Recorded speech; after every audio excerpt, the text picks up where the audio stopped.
ekifaananyi ekyo nsuubira omuntu yenna yenna ng'alina smartphone waalabye ku mwana oyo ali mu kubeera nga atrendinga kuleetedde story behind it gwe wenna wenna abadde tamanyi lwaki ekifaananyi ky'omwana oyo kiri mu kutrendinga we yabadde ng'anywa yogati ng'amweyiridde yenna yenna. Ekisookera ddala kya bussiru nnyo oyo story obeera osoose giraba wano ng'ekifaananyi ky'oyo omwana obadde tonnakirabako anywhere else. That means smartphone oyinza obeera ng'ogikozesa mu ngeri enkyamu. Kiri ku TikTok, kiri ku Facebook, kiri ku X ne mu WhatsApp groups ezimu ekifaananyi ekyo kitandise okubeera nga kitambuzibwa. Omwana oyo bamuyita Alteza. Alteza kika kya mmotoka nga onolaba Corona, Harrier, BMW, waliyo emmotoka ze bayita Alteza. Alteza oyo maama we yafa ng'alina emyezi 4. Olwo ni mukubuulira story na lwaki ebifaananyi ebyo biri mu kubeera nga bitrendinga na lwaki abantu abamanyi omwana oyo bali mu kukaka kampani ya Jessa Tisemuwe obwa brand ambassador. Maama w'omwana oyo yafa ng'alina emyezi 4. Neera story y'omwana oyo yatambula nnyo ku TikTok omwe mwenna abamanyi Alteza. Alteza waliyo akayimba k'omuyimbi amanyikiddwa nga Fine Cedra. Yakuba akayimba ndowooza bakayita Maria. Taata w'ono omwana maama we agenda alwala. Maama bamuyita Maria. Yalwawo ebbanga ddeneko ng'ali mu ddwaliro ku kitanda. Obulamu bwawe bali babutambuliza ku social media nga batumanyi opostinga bambi musajja wattu baawe oba boyfriend we ng'ate opostinga mukyala bannange mutusabire bannange mukole kino ng'atera okuteekayo nga ali ne mu ddwaliro bali mumulabirira. So taata w'ono omwana agamba waliwo akayimba yasasula omuyimbi Fine Cedra amuyimbira akayimba ako neera oba bakayita Alteza oba Maria etimu kweyo taito yako akayimba niyo kwe kali out akayimba ako nga bambi boyfriend we agambye ayagala kamuwanga surprise maama w'ono omwana wanaaba awonye mu bulwadde. Akayimba ako bakarecordinga maama w'omwana ono mulwadde naye ngo nanesuubi nti omukyala ono agenda beera awonye. Akayimba ako kakwata ku life yaabwe ye omukyala n'engeri gye babaddemu kali ka love akayimba ka love ne kuzaala kw'omwana ono. So n'agamba mukyala wange wanaaba amaliriza okubeera ng'awona treatment ng'eweddeyo nga bamusiibudde. Akayimba kaneeno agenda kawulira nga ki nga surprise. Kazi wattu yasobola kubeera nga asimattuka obulwadde era bw'atyo n'afa ng'omwana ono alina emyezi 4. Right now omwana ali mu mwaka nga gumu n'emyezi egiyitamu. Omuvubuka ono yamukuza yekka naye ng'omwana ono bambi awomerwa nnyo yogati wa Jessa.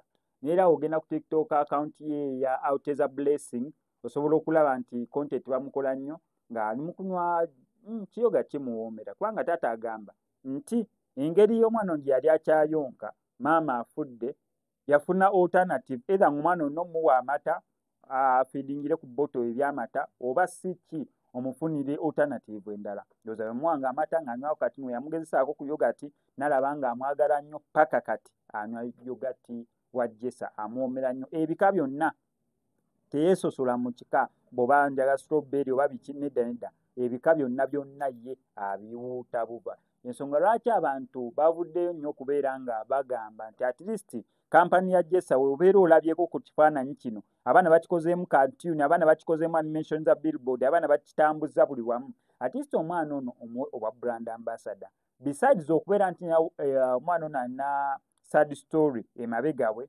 nti yoyo omuntu gwenza ogamba nti yalabako ku maama we kubanga ku myezi 4 Yesu omwana abeera ategeera mbu maama yansitula wamusitula n'amuwuliza akawoowo k'ebbeere lyabeera alitegeera nti ya maama naye tasobola kujjukira memole ya maama kujjako obutambi taata bwe yakwatanga maama naye ng'amusitudde bw'ali mulaga eyo ng'atandise okukula oba ng'ategedde ki kye bayita maama. So abantu bavuddeyo okubeera nga bagamba nti at least kampani ya Jessa yandibadde n'ekisa omwana ono nemuwa obwa brand ambassador si byakusabiriza busabiriza nti bannange mumuwe naye already ekifaananyi nga kyo bwe baki-animatinga bulungi nnyo ne baki-editinga kifiitinga bulungi nnyo ku billboard. Kifaananyi ki ky'oba ogenda okwagala okusukka ku ekyo omwana yabadde asimayirinze bulungi omwana mulungi mugimu skin nnungi kwegamba ekifaananyi nga kyo kirungi kisobola okukola advert kubanga omwana yabadde asimayirinze bulungi akutte Jessa buli kimu kwegamba kiri okay nga kiri fine.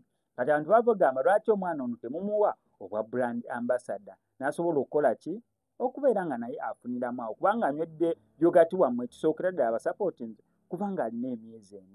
Sad story yeeyo eri emabega w'ono omwana naye kankuteekereko kano ka clip taata we yali anyumya ku embeera maama we gyasobola okubeera nga afiiramu. Okuva olwo taata yali mu kubeera nga alabirira omwana ono amanyikiddwa nga Blessing Alteza gwe batuuma erinnya ly'emmotoka olw'ensonga taata we oba maama we ne taata we y'emmotoka gye basooka okubeera nga bagula ate nga bagyagala nnyo. So mu kubeera nga bayagala nnyo emmotoka eyo ne bwe bazaala omwana ne basalawo okubeera nga bamutuuma erinnya ly'ekika ky'emmotoka emanyikiddwa nga Alteza. Yeno story. Naye nga sinnebeera nga ndikuteera kukankusa busubscribinga no Cosemex Media tojja kubeera nga omusinga updates naddala nga zino.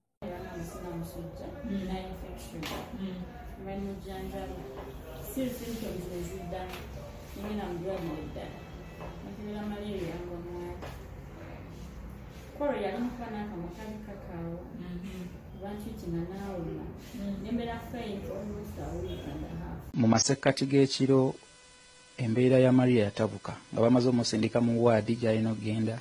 Embeera ye n'etabuka bubi nnyo naye nga tuli awo amaaso gali ku Maria. Ekisinga okunnuma nti Maria talina kigambo kye yayogera kumala wiiki nnamba. Talina akagambo ke yatugamba nti oba munkuumire omwana wange nti oba banaye mbaagala nnyo. Like talina goodbye kigambo kyonna kisiibula kye yayogera.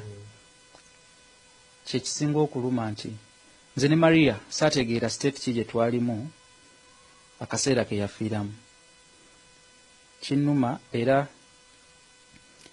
buli kaseera buli wentuulaawo nkirowoozaako nnyo naye nga sina kyakikolera.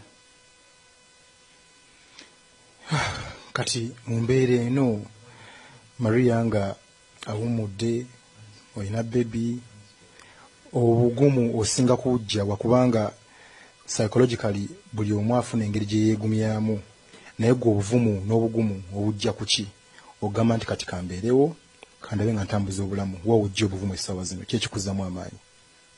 Ekibuuzo ekyo njagala nkiddemu nga nsinziira ku mbeera gye twayitamu ne Maria kuba nze ne Maria twasisinkana twali tumaze emyaka 4 n'ekitundu kati ne tubeerawo buli omu yava ewaabwe ne tujja ne tusisinkana. Twasisinkana ku kibuga kuba nze nzaalwa Kiboga ate Maria yali akolera Ntebe. Mwaka ki ogwo? Yali 2019. 2019 emyaka 5 emabega. Yali teginawera 5 bulungi gyali 4.5. 2019 ndowooza COVID yali yakatandika. So Maria ayina eddwaliro lye yali akolako namusisinkana nno ku Facebook. Wow. Buli gwe nkigamba kimwewuunyisa.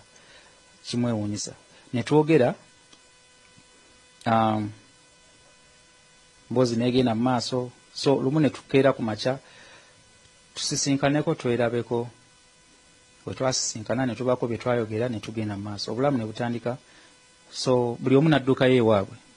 Maria n'adduka ku mulimu nange ne nziruka ku mulimu gye nnali nkola ewaka. Ne tusinkana ne tujja mu kibuga e Kawempe ne tubeera ewa mukwano gwaffe. Nga mu nnyumba tusulamu abalenzi baali 6 ng'omuwala alimu omu ow'omusanvu. So mu mbeera eyo Maria yali mugumu nnyo kubanga ate yafunanga amasimu mangi. Agerike yali omusawo. Famire ye munoonya yagala bamufulidde omulimu ate ne ku mulimu gye yava. So n'abyerekereza byonna najja ne tubeerawo. Kubanziga twasulako we slept nga we are angry at the same time nga tuli hungry. Nga abakambwa enjala beeruma.